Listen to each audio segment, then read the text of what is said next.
Hi everyone, welcome to our weekly training video. This week I'll be talking about some strategies for bridging the gap between having your dog eat a treat near you off the floor and from your hand. So this video is for those of you whose dogs will approach them readily and will eat treats around them with no problem, but still won't take one from your hand or are a little bit leery of taking that treat from your hand. So I have a couple of strategies for bridging that gap in this week's video. All right, so let's jump into the slides. Training, take a treat from my hand, 2 easy strategies. Now, don't do this training if your dog's not ready for it, and if you're not sure if your dog's ready for it or not, look at last week's installment, which was talking about whether or not your dog is ready to take a treat from your hand. All right, so the problem we're talking about this week is when your dog will eat treats near you, no problem, if they're on the floor, or even on your leg or something, but they won't take treats from your hand or won't do it reliably. So 2 strategies I find helpful for bridging that gap between treats on the floor and treats in your hand are 1, holding out a treat in such a way that your dog isn't flinching back or fleeing. So it should be, you have to find a version of holding out a treat to your dog that your dog will tolerate. Pausing, say 1 to 3 seconds or so, and then just releasing the treat, dropping it or placing it by your dog and removing your hand. And over time, your dog will usually, during that pause, start to try to get the treat from your hand before you drop it. They're not going to wait for you to drop it as they become more comfortable with your hand coming out with the treat.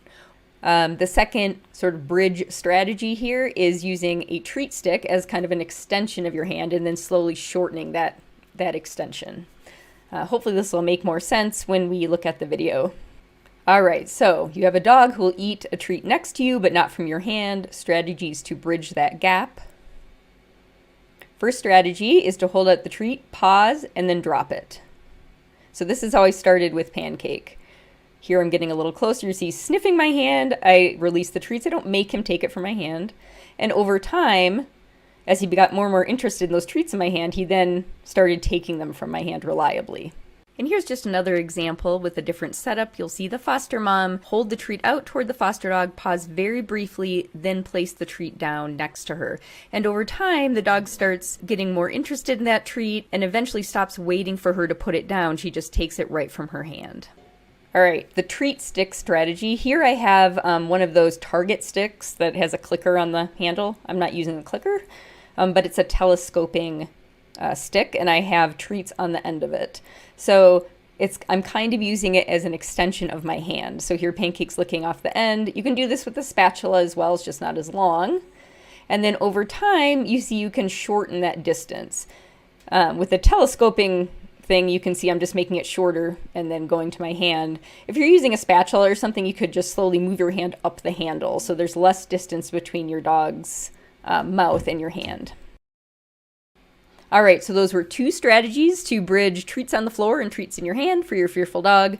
One was to hold out the treat, pause, and then drop it or place it near the dog, or using a treat stick, spatula, a long spoon, something like that, as an extension of your hand. Both of those can work.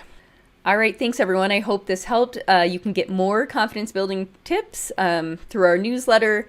If you go to this link, dogkindtraining.com/newsletter, you can sign up to get our latest blogs and videos delivered to your inbox each week. Thanks so much. I will see you next week.